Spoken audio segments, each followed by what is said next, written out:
See, everything is going on in background.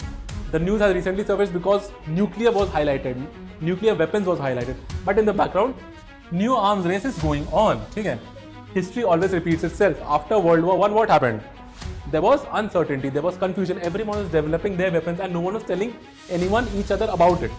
That is why after World War II, the concept of globalization and UN came up, that we need to discuss, we need to tell each other what's going on. But prior to that, just after World War I, what was going on? There was an arms race. Who could have the most deadly weapons, the weapons of mass destruction?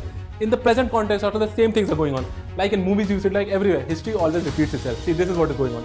And just to understand, there's no such formal term known as new arms race, but you might have heard it in various articles, various podcasts or somewhere, that it hasn't officially been accepted as a term. But to understand its meaning, we'll see what's going on. You've all heard the word of capitalism, right? Simple meaning. Now, what is neo-capitalism? Liberalism, then neoliberalism. Colonialism, then neo-colonialism, right?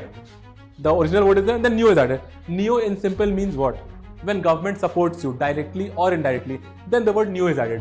Don't think of the neo as Matrix movie Neo, like capitalism, simple, but when government started supporting it. Liberalism, simple, when government started supporting liberalism.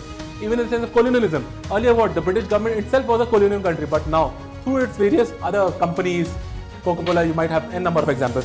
When government indirectly supports those countries which are doing colonialism, then it becomes what? Neo-colonialism. In the same way, there was an arms race, as I said. After World War I, there was an arms race. Now what is a new arms race? Now see, if anyone is doing something which is sort of negative or contradictory to what anyone wants, peace wants, then always a few definitions come up. In the same manner, here are two definitions. One is the scientific one, which the world wants you to believe, and one is the in general one, which you see, but we can't say, you're comprehending it, but you can't say it out publicly because the governments won't accept it. The scientific definition of new arms race is what? New weapons, better weapons, spacecraft, space shuttles, all these weapons. Cyber warfare, space warfare, all ballistic missiles, the highest in the tech. Now it's coming what? Cruise missile, BrahMos missile, whatnot. All that comes under new.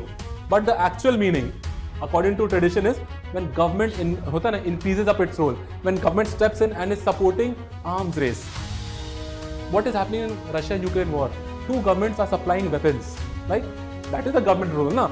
Otherwise no private would, but governments are supplying weapons. That is new arms race, and you see just exactly keeping this example Russia and Ukraine in mind, what is happening. Understood? And I said consequences of confusion and uncertainty. Okay? Now see, here's a very famous Tomahawk missile. You might have recently heard, President Trump also mentioned it, that any individual, any high intellectual individual needs 6 to 12 months to learn how to train to use this missile. Just